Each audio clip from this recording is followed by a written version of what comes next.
அனைவருக்கும் வணக்கம். Good morning, my dear friends. Today's lesson is a little challenging.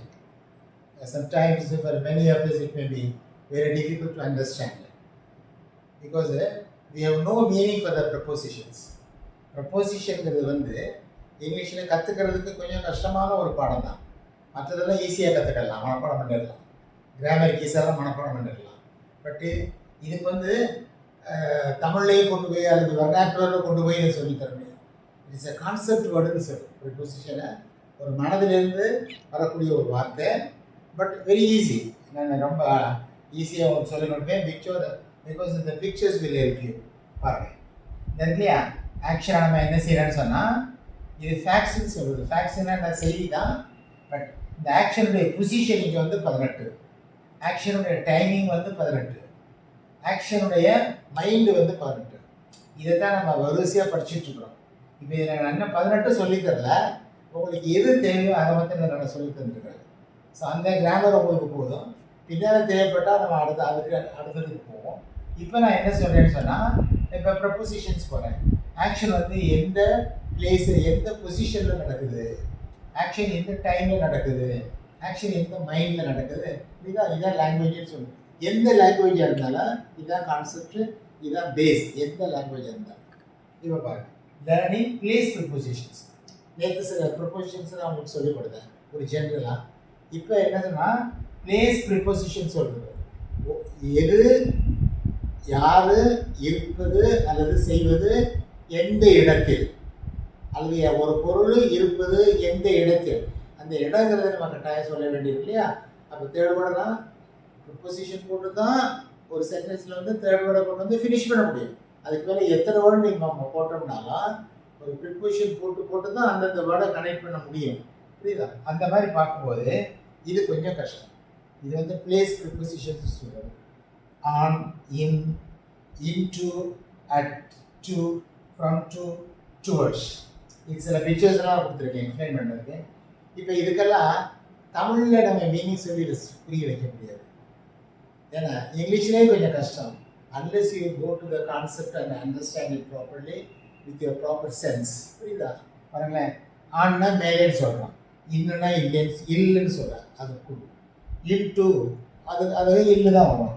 அட்டுனா என்ன, அதுக்கு சரியான மீனிங் சொல்ல முடியாது நம்மளால். டூனா அதுக்கு கூ. நான் ஏற்கனவே டூவை பற்றி நான் நேற்றே சொன்னேன் இல்லையா. ஒரு மெர்ஜர், ஒரு இடத்துல போய் ஐ ஸ்பீக் டு யூனா, நான் பேசுகிற விஷயங்கள் உங்களுடைய மைண்டில் அது மெர்ஜ் ஆகிறதுனால அந்த டூ சொன்னேன். ஃப்ரம் டூ அப்படின்னா எதிலிருந்து எங்கே, டுவர்ட்ஸ் தான் ஒன்றை நோக்கி. இது தமிழ் மீனிங். இப்போ பாருங்களேன், இப்போ இந்த diagram will help you to understand it. இப்போ முதல்ல ஆண் சொல்கிறேன், நல்லா கவனிச்சுக்கோங்க.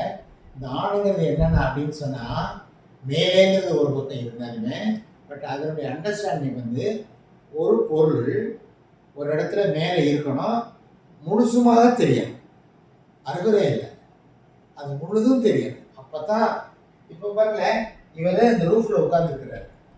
பாருங்க, இவன் ஹீஸ் ஆன் த ரூஃப். ஏன் தெரியும் இல்லையா, அவனை முழுசாக நம்ம பார்க்க முடியாது. So we are walking on the ground. ஏன்னா தர மேலே நம்ம முழுசாக நம்ம பார்க்க முடியாது. So there are vehicles on the road. அப்போ ஆனன்னு சொன்னால் நம்ம புரிஞ்சுக்கிறது என்ன, your understanding is for this. முழுவதும் தெரியணும், முழுவதும் பார்க்க முடியாத ஒரு பொருள் மேலே இருந்தால் ஆண் சொல்லுவோம். Very good. அடுத்த போகிறாங்க, இன்னுங்கிறது என்ன அர்த்தம் தெரியும் இல்லையா. இன்னுங்கிறது உங்களுடைய புரிதலுக்காக நான் சொல்கிறேன். பாதி உள்ளே இருக்கணும், பாதி வெளியே தெரியும்.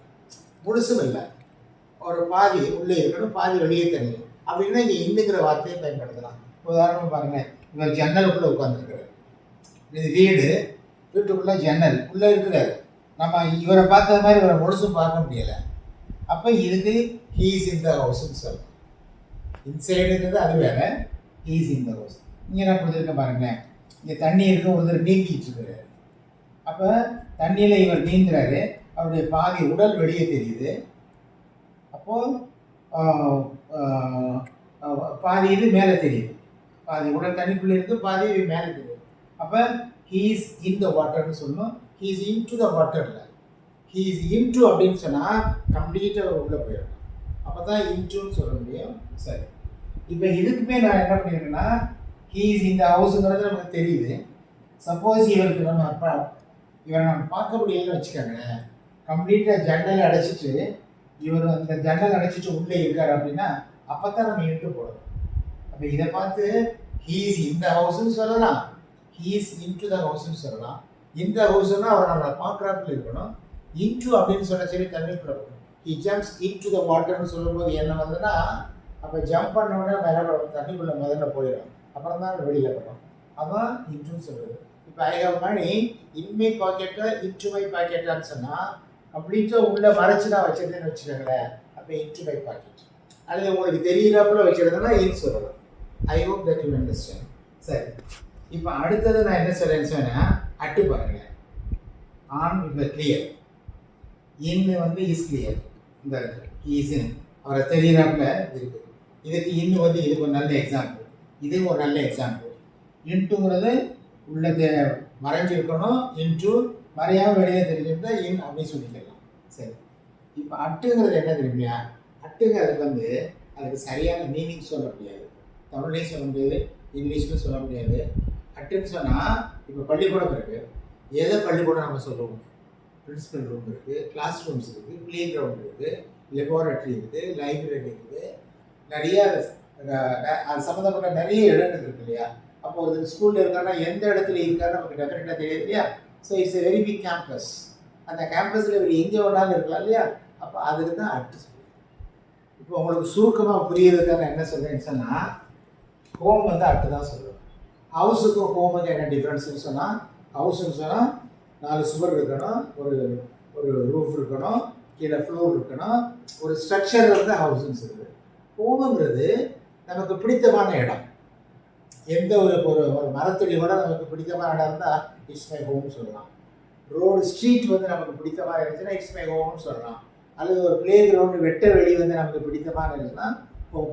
ஹோமுங்கிறது வந்து அதுக்கு ஒரு ஸ்ட்ரக்சர் கிடையாது, நீங்கள் பிடிக்கிற ஒரு இடம்.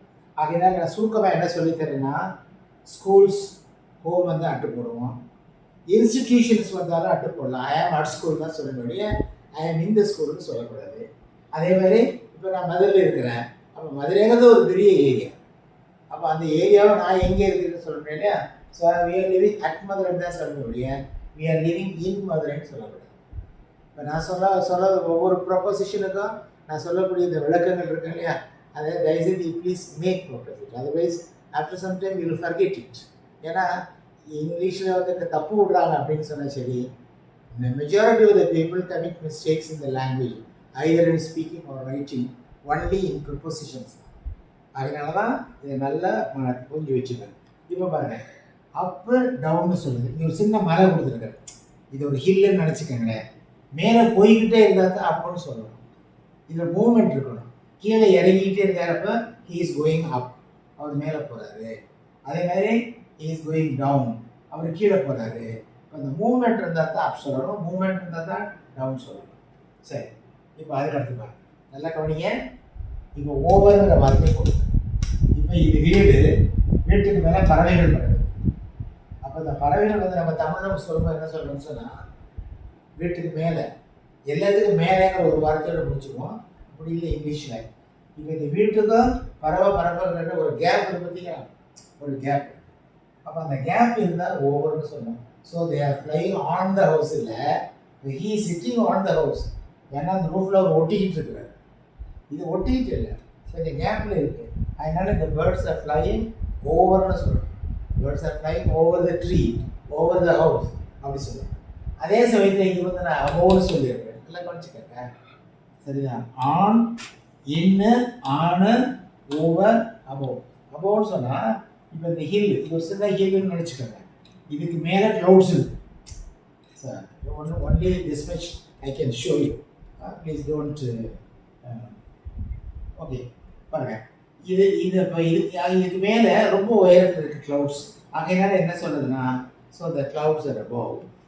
இப்போ உங்களுக்கு இன்னுன்னா என்னென்னு தெரியும், இன்ட்டுனா என்னென்னு தெரியும், ஆன்னா என்னென்னு தெரியும், அதே மாதிரி ஓவர்னா என்னென்னு தெரியும், அபோவ்னா என்னென்னு தெரியும்.